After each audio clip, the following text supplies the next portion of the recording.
¿Qué tal? Muy buenas noches. Soy Alfredo Lecona y esto es Punto y Contrapunto. El Pleno del Senado aprobó la regulación de la cannabis en México.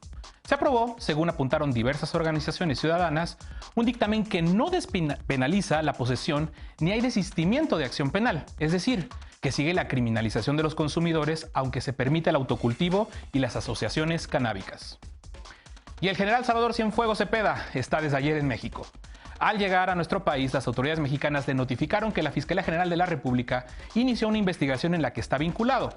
El presidente López Obrador hoy dijo que no habrá impunidad y el canciller Ebrard que sería suicida que no se le investigara.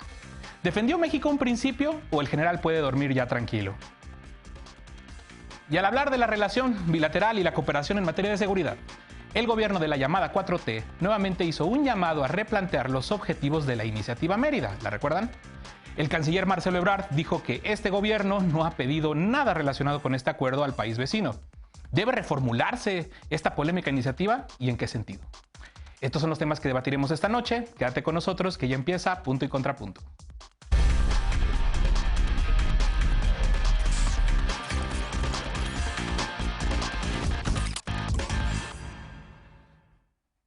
Con 82 votos a favor y 17 en contra, se aprobó en lo general el proyecto de decreto para expedir la Ley Federal para la Regulación del Cannabis.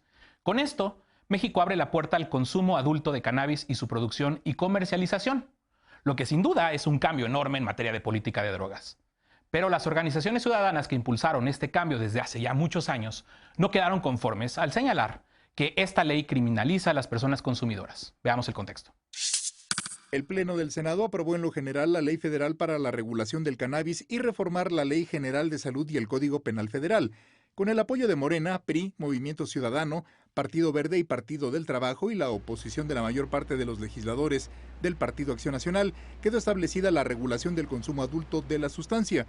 Según el proyecto de dictamen presentado el viernes pasado, el Instituto Mexicano para la Regulación y el Control del Cannabis será responsable de hacer cumplir la regulación. Quedará prohibido consumir cannabis en todo establecimiento masivo con acceso público, en escuelas e instalaciones gubernamentales, así como en lugares donde esté prohibido el tabaco. Y la Secretaría de Salud tendrá la rectoría sobre la cadena productiva de la cannabis y sus derivados, así como de su consumo.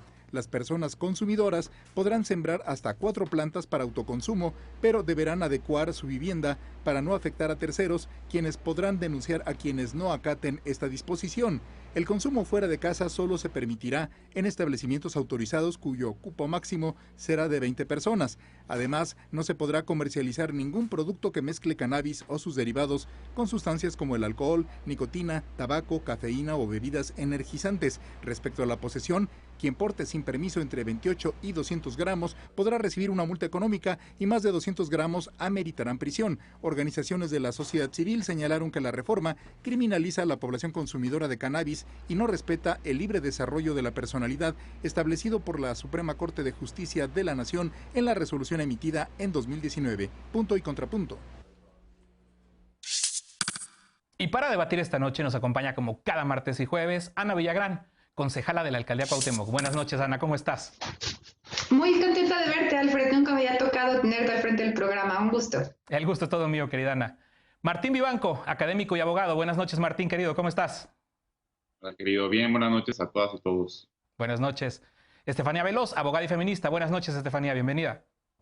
Gracias, Alfredo. Y Alejandro Encinas, politólogo y simpatizante de la 4T. Buenas noches, Alejandro, bienvenido. Hola Alfredo, qué gusto tenerte como moderador. Seguro vas a querer debatir estos 3 temas. Pero me va a matar. Te interesa. Pues, ¿qué te parece que nos quedamos contigo y pongo yo el punto y tú haces el contrapunto para que no nos quedemos con las ganas?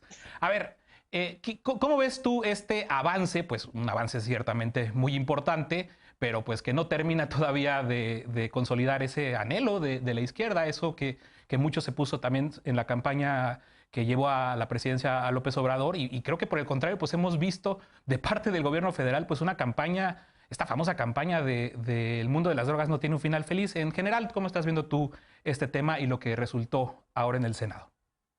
Bueno, como lo comentas, Alfredo, creo que es un avance indudable. Si hace 5 años un diputado o un senador se manifestaba a favor de la regulación de las drogas, pues no lo bajaban de marihuano, de adicto, de, digamos, una persona antisocial. Esos eran los estigmas.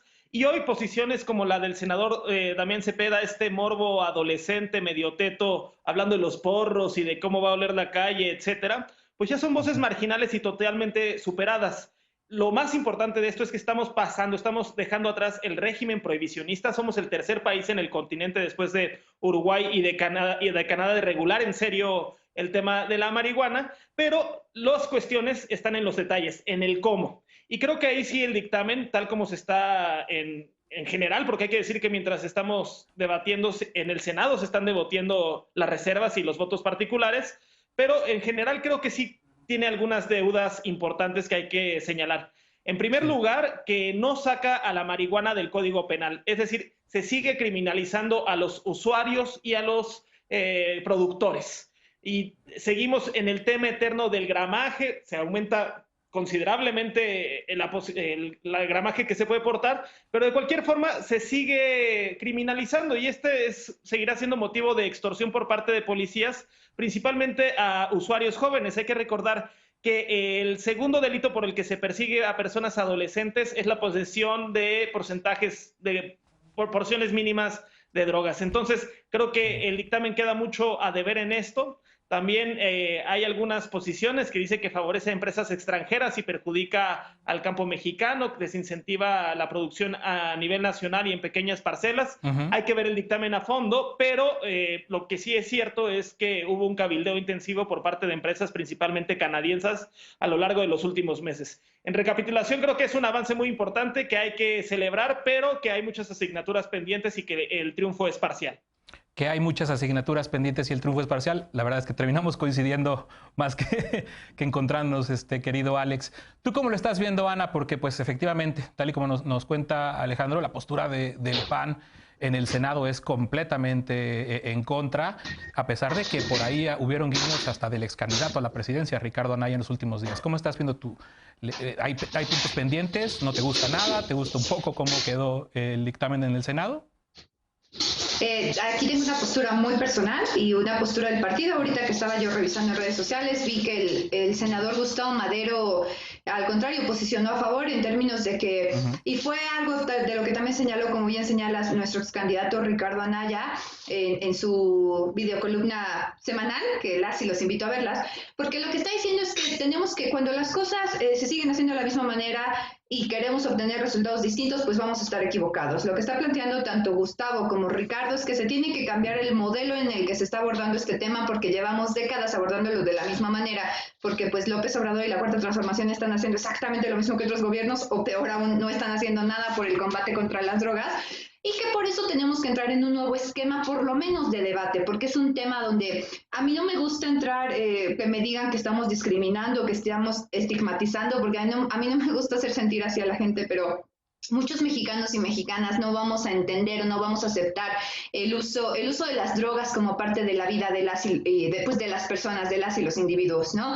Al final de cuentas, creo que cuando abordamos este tema, tampoco me gusta decirlo en este sentido, pero muchos de los que las defienden están hablando desde su privilegio, porque no es lo mismo ser de clase media o de clase alta y tener acceso a las drogas, decidir tener un acceso a las drogas por un tema lúdico, a ser de la clase baja, a ser pobre, a vivir en colonias muy lastimadas, y lo veo como concejal de Cuauhtémoc, como alguien que creció, por ejemplo, en una colonia como Tlatelolco, y tener acceso a las drogas. Hay un mundo, hay un universo de diferencia. Entonces, las y los que defienden el tema desde su postura de privilegio no están entendiendo el daño que hacen las drogas.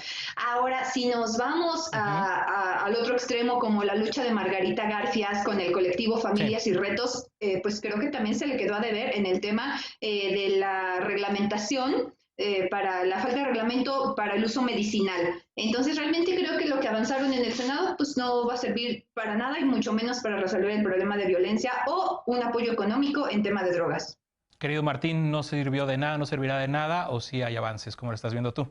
No, a ver, que estemos ya utilizando este nivel de debate en el sentido de lo que decía Alejandro, de que ya estamos hablando de que hay un dictamen aprobado por el Senado donde se legaliza el uso no medicinal, ya no se le dice lúdico, de la marihuana. Yo creo que sí es un gran avance, sin duda, ¿no? Y aparte de que sí concurrieron pues, los votos de Morena con otros partidos, No sé si la política del gobierno, bueno, la política del gobierno federal, como tú bien decías, no está alineada a esto, pero tan siquiera el partido, el gobierno, pues sí.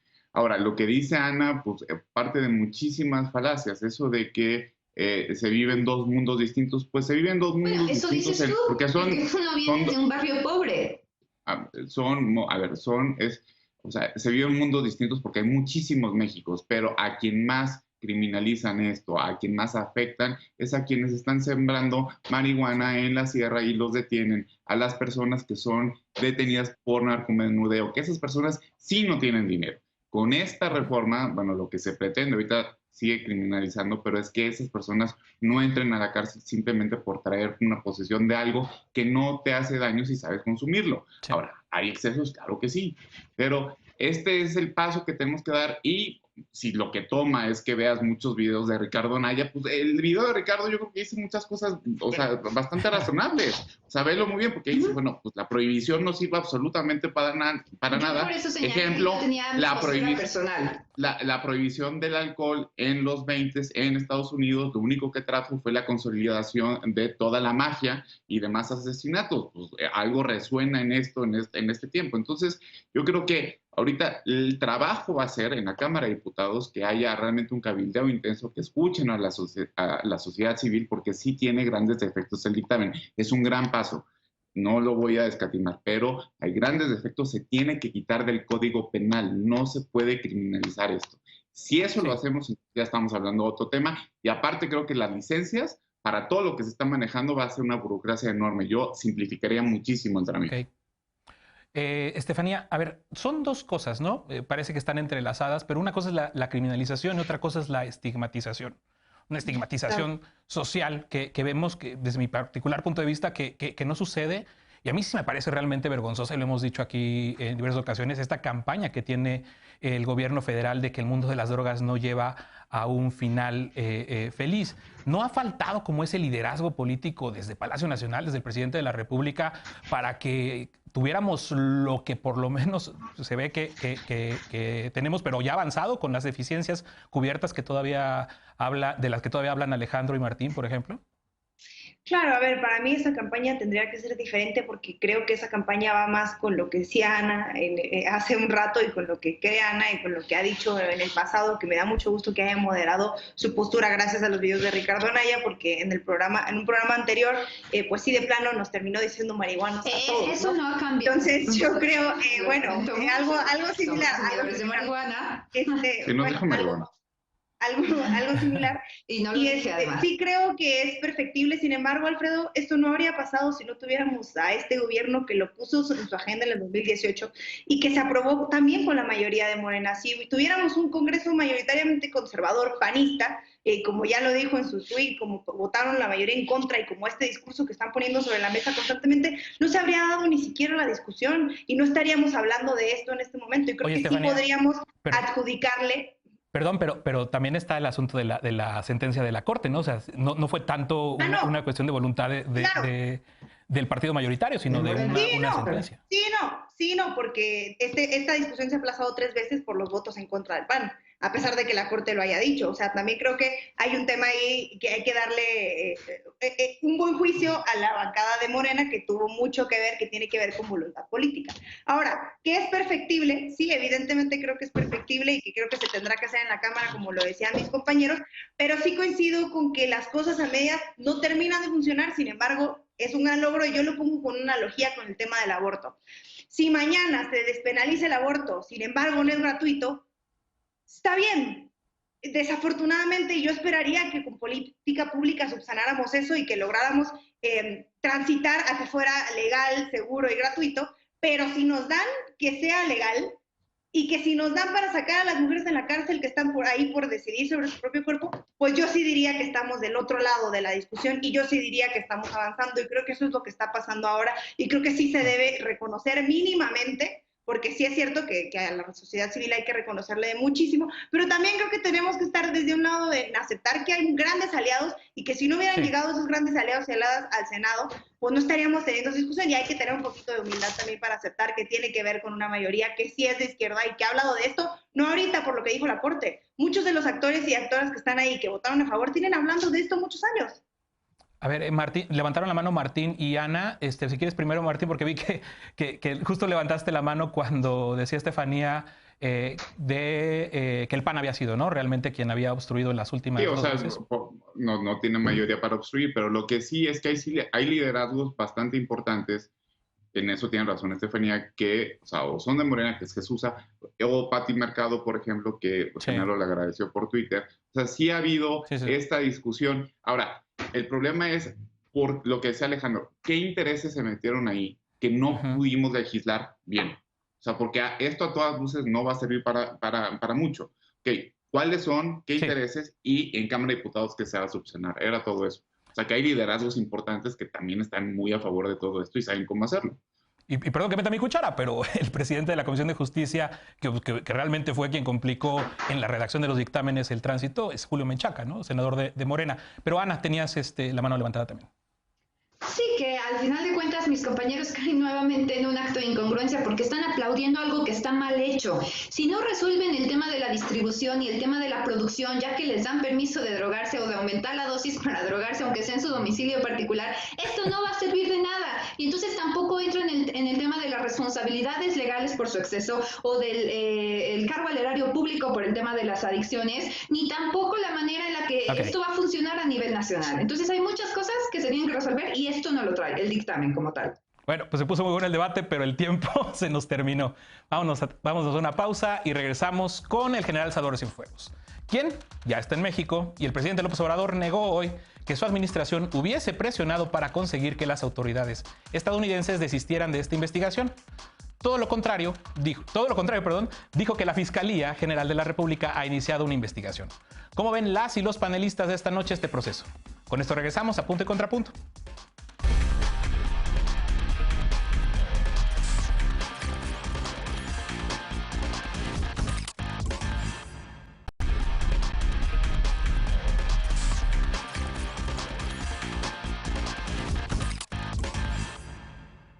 Regresamos a Punto y Contrapunto. Salvador Cienfuegos, el general Salvador Cienfuegos, llegó anoche a México libre de cualquier cargo. Luego de que la jueza Carol Bailey Amon aceptó la petición para desestimar los cargos contra el exsecretario de la Defensa Nacional, el general viajó a México. Esta mañana, el presidente López Obrador negó que su administración hubiese presionado con limitar la operación de agentes de la DEA en México. Insistió en que no hubo un acuerdo de impunidad y que se seguirá la investigación. Luego de que el Departamento de Justicia de Estados Unidos desestimó los cargos, Cienfuegos fue puesto a disposición de las autoridades mexicanas. Al llegar a México, se le notificó que la Fiscalía General de la República inició su propia investigación con las pruebas que le envió la Fiscalía estadounidense el pasado 11 de noviembre. A Cienfuegos, detenido el 15 de octubre, se le atribuían 3 cargos de narcotráfico y 1 de lavado de dinero. El 5 de noviembre se declaró no culpable de estos delitos supuestamente cometidos entre 2015 y 2017. El presidente López Obrador aseguró que el acuerdo para desestimar la investigación fue producto de la diplomacia, ya que la detención violó un acuerdo de cooperación entre ambos países, al no haber informado a su gobierno sobre las investigaciones en contra de Cienfuegos. Segundo tema a debatir esta noche, y si quieres, mi querido Martín, empezamos contigo. ¿Cómo lo estás viendo tú? ¿Pacto de impunidad o justicia en México para Salvador Cienfuegos Cepeda? Pues vamos a ver cómo se desarrolla el juicio. Bueno, el proceso primero, a ver exactamente qué tan robusta es la investigación. Lo que sí creo es cómo calibras una medida de este tipo, pues depende del objetivo. Si el objetivo era calmar las aguas del ejército, que parecería que ese era, pues entonces un éxito diplomático, ¿no?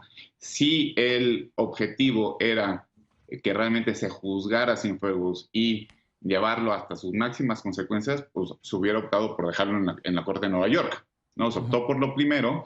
Y lo que hay que ver es, bueno, el éxito diplomático no se dio por arte de magia, algo hubo a cambio, y es lo que no sabemos. Y hay de dos, o fue un chantaje, es decir, México le dijo a Estados Unidos, ¿sabes qué? O me lo traes de regreso, porque si no, no voy a cooperar en X, Y o Z, por ejemplo, en seguridad, o a lo mejor o le ofrecimos a Estados Unidos algo. Sabes que ya no vamos a ser tercer país seguro, sino tercer país mucho más seguro en la migración, etc. A mí me late que va a ser la última porque nunca le hemos hecho cara en Estados Unidos. Esa es una primera consideración. La segunda es, pues esta medida diplomática efectivamente puede devenir un pacto de impunidad, aunque el presidente y el canciller ya dijeron que no, que ese es un compromiso. Pues ahorita, por lo que sabemos, Cienfuegos está libre, ¿no? Y no sabemos exactamente de qué lo van a acusar. Sí sabemos que en la Fiscalía de Nueva York tenía pruebas muy robustas sobre su caso, ¿no? Eso sí lo sabemos porque lo declararon ahí delante de la jueza. Entonces, y esas pruebas nos las van a hacer llegar. Bueno, no nos debemos tardar mucho en saber exactamente de qué se la va a acusar y espero que le caiga todo el peso de la ley porque se supone que este gobierno no permite la corrupción y aparte se supone que antes de que llegara todo este gobierno todo era oscuro, corrupto y estaba podrido. Entonces, sí, por lo tanto, él también, ¿no? Eso es y lo tercero es, no creo que la DEA esté muy contento con esto, por lo tanto, yo sí veo en un futuro que se va a poner mucho más intenso la actividad de la DEA aquí en México. Y luego Biden, yo creo que si no había vuelto a ver a México porque estaba muy preocupado, porque no lo había felicitado López Obrador, ahora sí lo volvió a ver. Entonces, este choque de trenes puede traer como consecuencia un endurecimiento de la política de seguridad de México que nadie va a beneficiar. Sí, a ver, Alejandro, esto toca, Martín, muchos temas, pero quisiera entrar por el lado de la Fiscalía, ¿no? ¿Está preparada institucionalmente la Fiscalía General de la República para hacer una investigación de este calado? Ayer en el programa también debatíamos el tema y mencionaba o traía a la mesa la cantidad de recomendaciones de violaciones de derechos humanos durante la gestión de Salvador Cienfuegos al frente de la Sedena, que la Comisión Mexicana de Defensa y Promoción de los Derechos Humanos incluso ya hizo del conocimiento un acumulado de estos casos al presidente de la República, a la Fiscalía General de la República, y pues es sorprendente que la única investigación que esté realizando ahora la Fiscalía contra Salvador Cienfuegos sea con 7 días nada más atrás de información entregada y que ayer nada más había estado 32 minutos en el hangar. ¿Cómo lo estás viendo tú? Bueno, coincido en que es el mayor desafío que ha tenido en su historia reciente la Fiscalía y la Procuraduría. Sí. En ello se juega mucho de su legitimidad, de su credibilidad, de su confianza, y se enfrenta pues a un caso muy, muy complejo y que sobre todo pues era el jefe o el militar de mayor rango jefe de la Secretaría de Defensa, nada menos. El alto mando, sí. El alto mando, ¿no? Del ejército, que es una de las instituciones pues más fuertes, más poderosas en este país. Hay que decir que en México no había investigación contra Cienfuegos, entonces también esto de que ahorita se haya ido a su domicilio no es un indicio negativo del todo, o no, hay que esperar. Pero lo cierto es que apenas, como dijiste, el 11 de noviembre, la Fiscalía recibió por parte de Estados Unidos la carpeta, el expediente de pruebas, y bueno, habrá que darle un poco de tiempo para ver cómo lo procesa, pero lo que no puede haber en este caso es ni linchamiento de entrada, pero tampoco impunidad. Y yo creo que la gran ventaja que tiene la Fiscalía es que no le debe favores ni compromisos a nadie. Ya vimos que tampoco ha campeado la impunidad en contra del ejército y que finalmente, después de muchos años, en el caso de Ayotzinapa, por ejemplo, ya hay un primer militar vinculado a la desaparición de los 43, al cual se le dictó formal prisión. Creo que ese es un muy buen indicio de que aquí quien la hace pues tiene que rendir cuentas ante la ley y que no se va a proteger a nadie. Dicho esto, creo que también el otro ángulo importante es que sí es un triunfo diplomático para México el retorno de este caso. Qué mejor que se ha juzgado el general Cienfuegos, el secretario de Defensa, en su propio país. Creo que Estados Unidos rectifica esto de que ni siquiera hubiera informado al presidente, al canciller, al fiscal de que iba a ser detenido Salvador Cienfuegos, pues es una enorme falta de respeto y así no se trata a un aliado, a alguien que está cooperando en materia de seguridad. Hay que decir que también Cienfuegos pues era portador de información muy delicada de seguridad nacional y que esto para las Fuerzas Armadas era un agravio monumental. Pero lo importante ahorita es que no campee la impunidad y que se haga justicia, y si hay algún delito que perseguir, pues que haya alguna pena entonces correspondiente. Sí, a ver, Martín levantó la mano, pero si te parece, Martín, primero escuchemos a tus dos compañeras.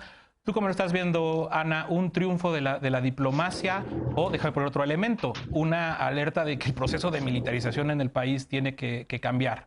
Obviamente, un proceso de militarización que se intensificó a raíz de que Felipe Calderón inició la guerra contra las drogas hace ya casi 14 años.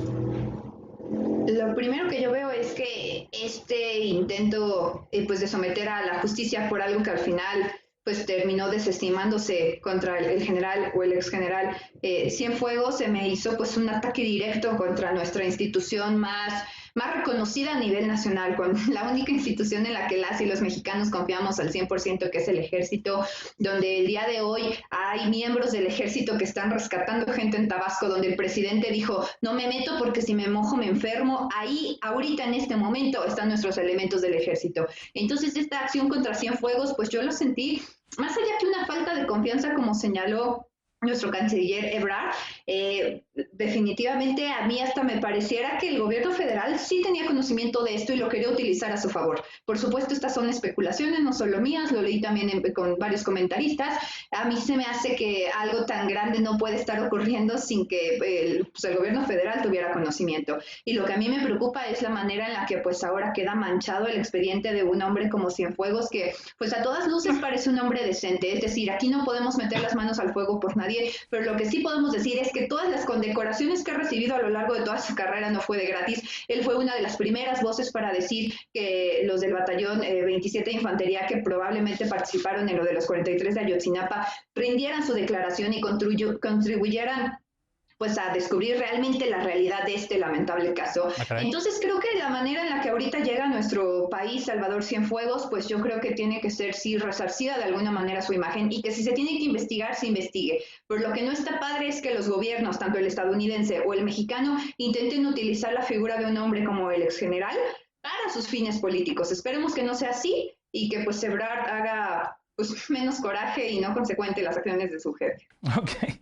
A ver, de muchas cosas de las que ha dicho Ana, me salta una, que fue de los primeros que quiso colaborar en las investigaciones de Ayotzinapa con investigaciones de elementos del Batallón 27. Pues ciertamente lo que yo recuerdo es que el GIEI, el Grupo Interdisciplinario de Expertos Independientes del caso Ayotzinapa, que vino por mandato de la OEA, pues opinó lo contrario, ¿no? Que estaba obstruyendo incluso que pudieran investigar a elementos del Batallón 27. Pero ¿cómo lo estás viendo tú, Estefanía? Uy, uno de los grandes villanos de la historia mexicana, sin duda. Me sorprende que Ana le diga general, alguien que han condenado generales de otros países, pero a le siga respetando. A mí me parece muy complejo porque simplemente Tlatlaya y Ayotzinapa se lo podemos adjudicar a él desde afuera, claro, respetando la presunción de inocencia y todo eso, pero probablemente uno de los villanos, un torturador, un probablemente asesino de personas durante su trayecto en el ejército, y una de las razones por las que se desconfía en el ejército, y todo lo que el ejército no debe ser y todo lo que el ejército tiene que transformar, lo representa Salvador Cienfuegos. Y yo creo que al final esto es un mensaje también de que ya no tiene que existir este tipo de impunidad, claro, a partir de la investigación que se dé en México. Yo sí diría, y veo tres cosas importantes. Uno, lo que mencionaba Alejandro hace un rato, en términos de toda la información que tiene Salvador Cienfuegos, que podría ser utilizada, información de seguridad nacional, información de cómo está organizado el ejército mexicano en otro país.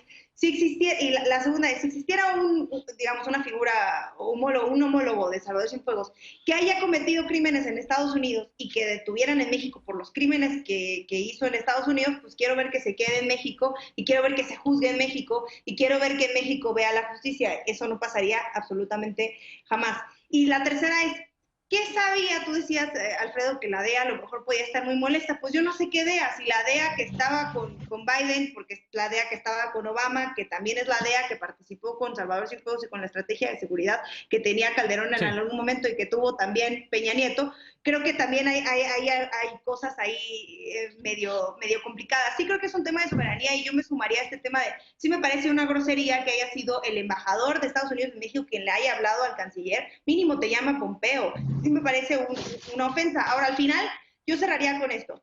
Tenemos años diciendo que se juzgue en la justicia, que vea la justicia mexicana a los criminales en México, que sea en México donde pagan consecuencias, para que hoy venga la oposición a quejarse de que uno de los personajes más importantes que tienen que ver con la estrategia fallida de seguridad no sea juzgado en México. Yo creo que tiene que ser juzgado en México, tiene que ver la justicia en México, que se tiene que respetar el debido proceso, pero que sí tenemos que aplaudir esto como una de las grandes negociaciones de diplomacia que han existido en Estados Unidos y sin precedentes. Algo que no había pasado y algo que no sabemos si vuelve a pasar con otros gobiernos. Bueno, ciertamente no está siendo juzgado en México y el conocimiento, por lo menos, de estos hechos ya... Bueno, ya le he atrás. congelado sus cuentas. La UIF, de mínimo, sí lo está investigando. A ver, de hecho, este dato que les daba de la Comisión Mexicana de Defensa y Promoción de Derechos Humanos, sus elementos, cuando Salvador Cienfuegos era secretario de Sedena, desaparecieron, torturaron, asesinaron a 149 víctimas usando por lo menos 7 instalaciones militares para estos hechos. Esta información la tiene el gobierno y la fiscalía, de hecho, y realmente no habían investigaciones hasta el 11 de noviembre que nos dicen que empieza la misma. Pero a ver, terminamos con Martín, que tenía levantada la mano. Sí, o sea, nada más falta. Yo nunca defendí a la DEA. Yo creo que debe desaparecer la DEA. Ahora, desde siempre, su creación es una estupidez, es para la guerra estúpida de las drogas, por lo tanto debe desaparecer. Entonces, ¿La DEA dices, Martín? La DEA, sí. Okay. Segundo, ahora, eso de que secretos de seguridad nacional y todo esto, de acuerdo con el argumento de García Luna, ¿por qué no se lo traen? Pues traen igual, ¿eh? O más García Luna. No, García Luna es un general del ejército. No me grites. ¿Es un general del ejército? No es. No, pero, ¿sabe? O sea, tenía también top clearance, o sea, tenía, de lo más, entonces también se lo debían de traer. Y nada más a lo de Ana, eso de que el ejército es impoluto y tenemos una confianza, acá decía Alfredo, se la pasa violando derechos humanos, ¿no? Eso ya no es, el gran pendiente de la transición democrática siempre fue el ejército. Y por eso llegamos a donde estamos. Pues ahorita tenemos a un general que probablemente era narcotraficante. A ver, Alex, 30 segunditos, por favor, que es lo que nos queda de bloque. A ver, yo creo que también hay un tema que nos quedó por analizar, son las divisiones internas entre agencias y en el gobierno de Estados Unidos, porque claramente aquí el Departamento de Justicia le pone un freno muy fuerte a la DEA y al fiscal de Nueva York. Esto también te habla de muchas fisuras dentro del régimen interior de Estados Unidos. Sí, bueno. Muchas. Ana, ¿querías decir algo? Ya nada más para rematar.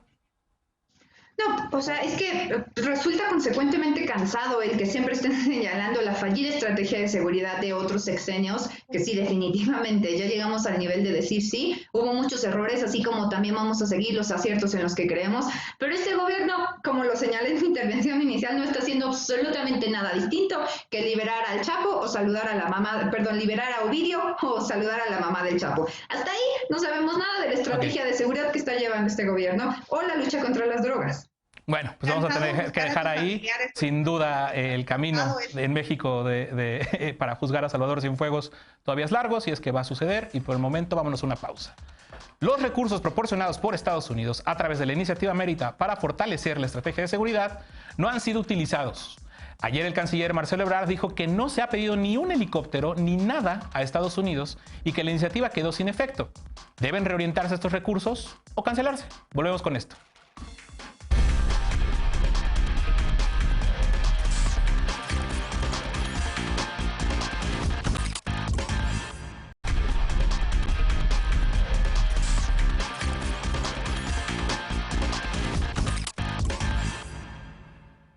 Regresamos al último tema a debatir esta noche. Ayer, el canciller Marcelo Ebrard dijo que el gobierno encabezado por Andrés Manuel López Obrador no ha utilizado la iniciativa Mérida ni para pedir un helicóptero a Estados Unidos y que para México dicho programa quedó sin efecto desde diciembre de 2018. En mayo pasado, el presidente López Obrador ya se había referido a la iniciativa Mérida pidiendo que esos recursos se reorientaran al desarrollo. Veamos el contexto.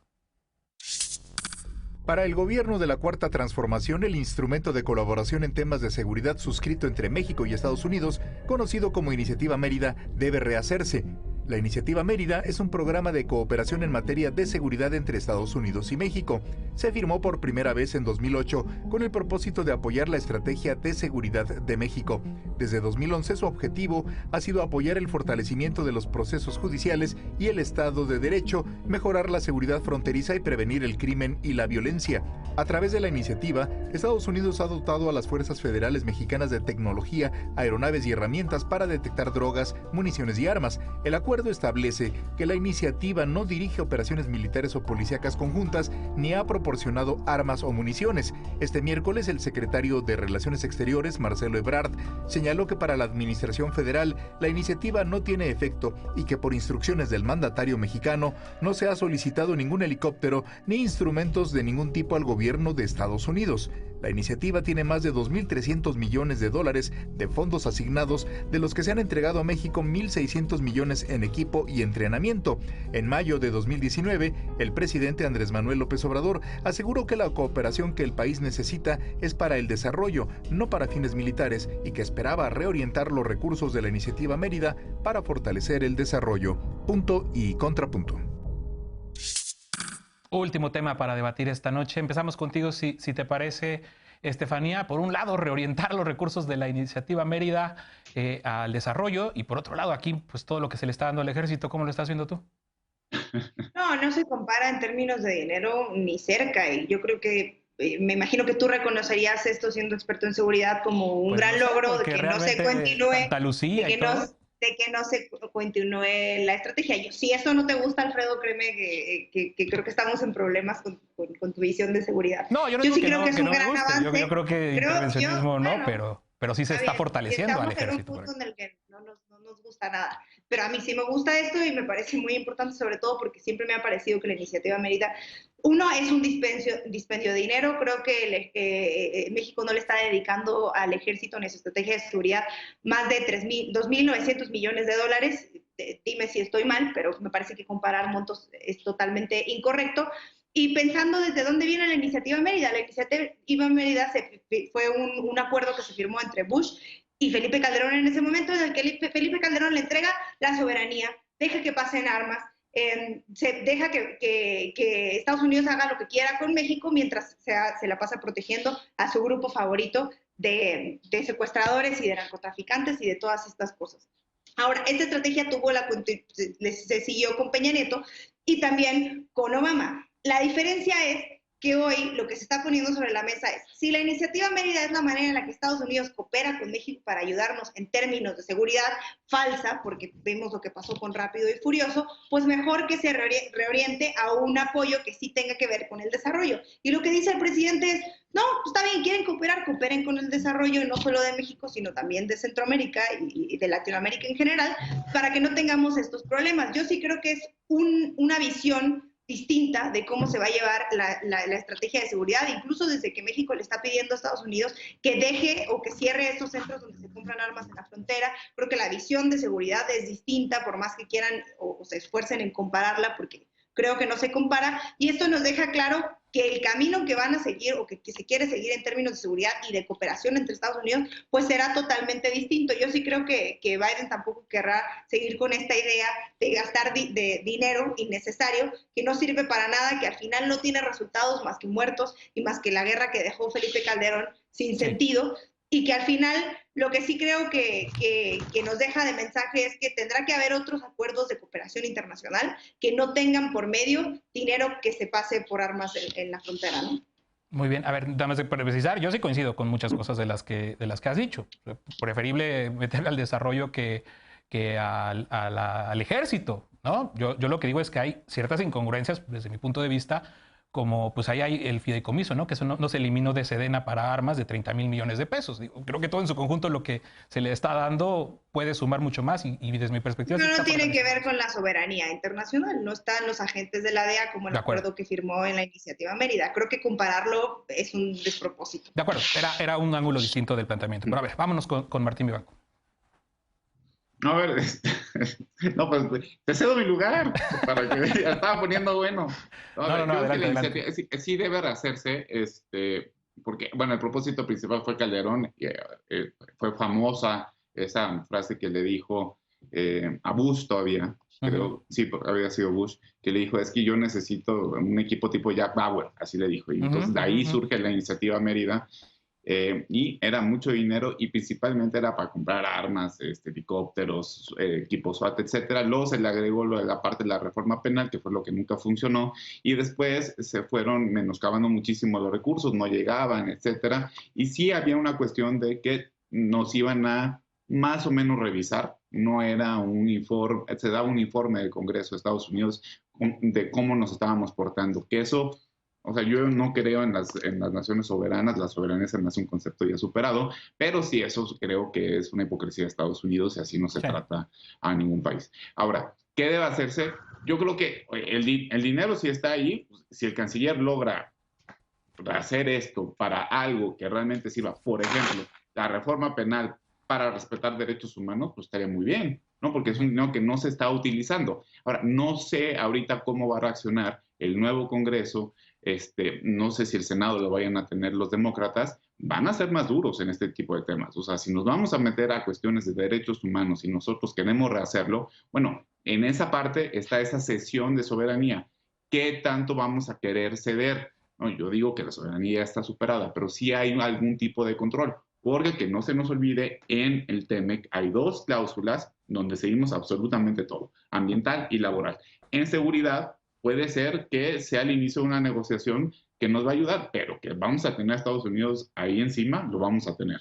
Y esa es una decisión que va a tener que hacer pues, el presidente López Obrador. Ana, te vi como dudando de lo que decía Martín. ¿Tu punto, contrapunto?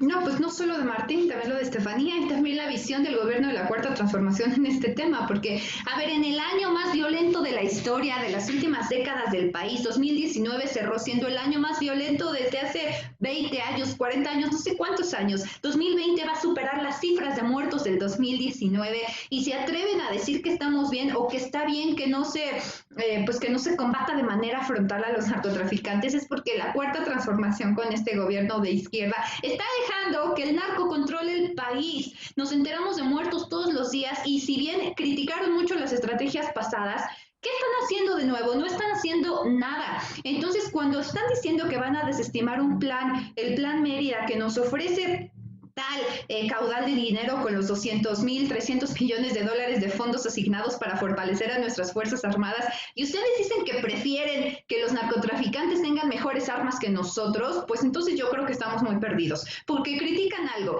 pierden una oportunidad tan buena como es el Plan Mérida, y dicen que le apuesten al desarrollo. No es la obligación de Estados Unidos lograr el desarrollo de México, ese es el papel y esa tendría que ser la obligación de nuestras autoridades, cosa que tampoco lo estamos logrando. Pero si en términos de la estrategia de seguridad entre ambas naciones, esto nos puede ayudar a fortalecernos, y fue un plan que iba funcionando, e íbamos creciendo, e íbamos avanzando, simple y sencillamente este gobierno de la Cuarta Transformación está deshaciendo todo lo bueno que existía en otros sexenios. Entonces, si bien no quieren una cooperación en términos de blindar a nuestros miembros del ejército, que al final también protegen vidas de miles y miles y miles de mexicanos y mexicanas, no entiendo, ¿hacia dónde vamos? O sea, ¿quieren desaparecer el Plan Mérida? Ok, no lo van a utilizar porque este gobierno tiene una capacidad de buena decisión de este tamaño. Pero vamos a llegar al 2020 siendo el año más violento en décadas de la historia nacional. ¿Qué están ofreciendo para su solución? Si van a desestimar esta iniciativa o este plan, ¿a dónde vamos? ¿A seguir liberando Ovidios? ¿Seguir saludando mamás del Chapo? ¿Cuál es la estrategia que está ofreciendo este gobierno?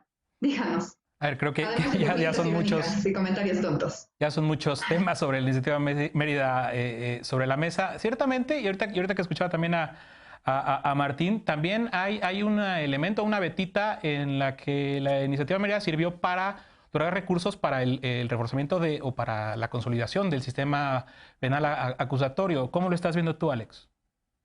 Digo, pues sí me da escalofríos escuchar a Ana Villagrán. Qué bueno que ese pensamiento es ahora marginal y es minoritario, pero pensar que esas fueron las ideas que gobernaron este país durante muchos años, y eso explica mucho la situación de crisis humanitaria que hoy estamos enfrentando, estas inercias históricas espantosas y que en efecto han sido muy difíciles de remontar. Pero nunca me voy a explicar cómo el planteamiento para reducir las muertes es comprando armas que matan.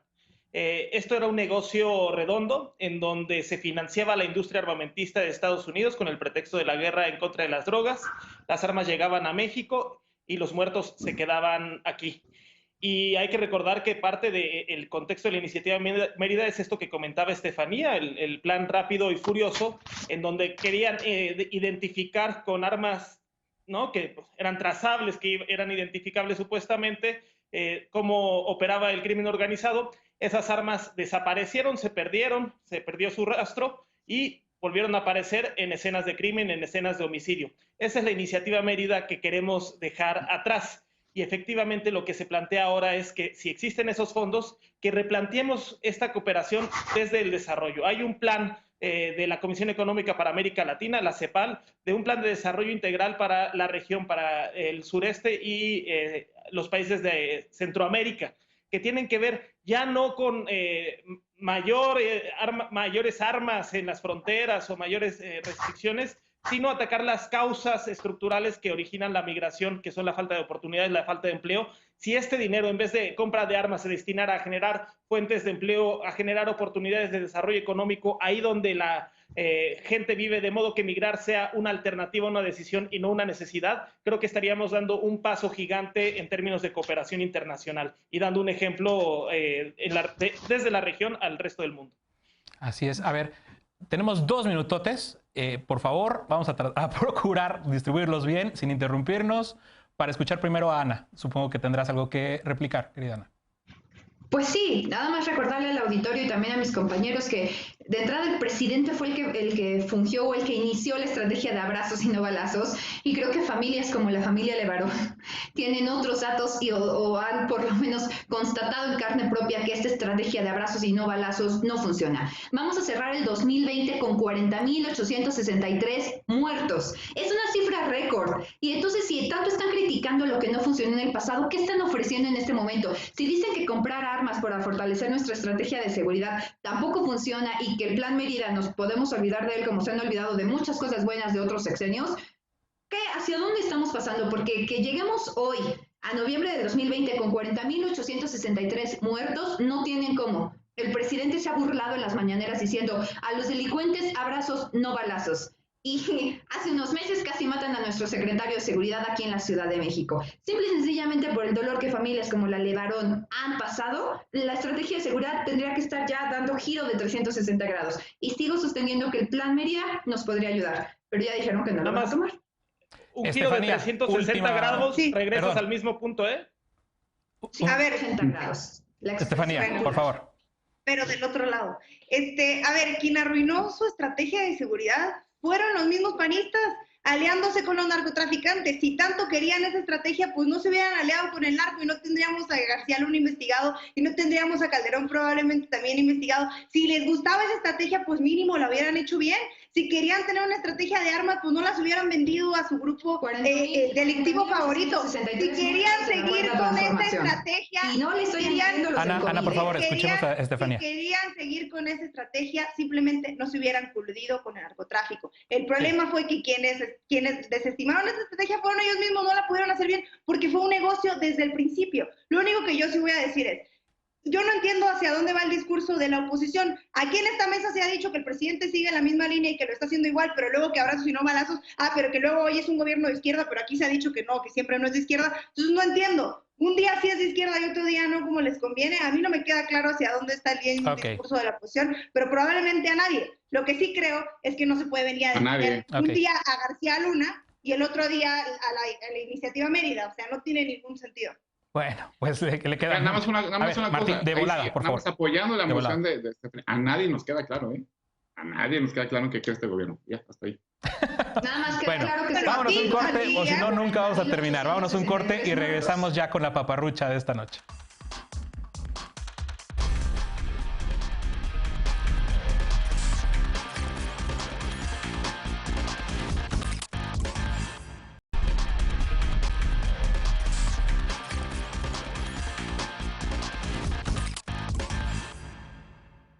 Gracias por continuar con nosotros. Vámonos nada más con la paparrucha de esta noche. Como seguramente sabes, hace una semana el Banco de México puso en circulación un nuevo billete de 100 pesos. Con la imagen de Sor Juana Inés de la Cruz y diseño vertical, el nuevo billete ya es motivo de paparruchas. En redes sociales se comparó con los bolívares venezolanos que también tienen un diseño vertical. Según esta paparrucha, el nuevo diseño forma parte de un proyecto del presidente López Obrador para ideologizar a la población e instaurar el socialismo en México. Por supuesto, esto es completamente falso. Emitir nuevos billetes y monedas es responsabilidad del Banco de México y no del presidente de la República. Y no es la primera vez que se diseña un billete vertical en México, por cierto. En 2009 se emitió uno de 200 pesos para conmemorar el bicentenario de la independencia. Varios países, y no solo Venezuela, tienen billetes verticales. Por ejemplo, Rusia, Suiza, Canadá, Aruba y Marruecos. Desde 2013, Banjico lanzó un programa de renovación del papel moneda mexicano con billetes con mejor calidad y más elementos de seguridad. El primero fue el de 500 pesos, que se emitió en 2018, y hoy se presentó el de 1,000 pesos. Esta renovación terminará en 2022 con la emisión de un nuevo billete de 50 pesos.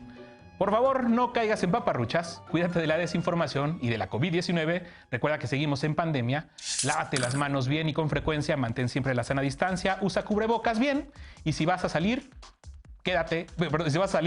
si puedes, quédate mejor en casa. Esto fue todo por esta noche. Gracias por acompañarnos, gracias también a las y los panelistas que estuvieron con nosotros desde la sana distancia. Yo soy Alfredo Lecona y esto fue Punto y Contrapunto. Gracias por acompañarnos esta noche.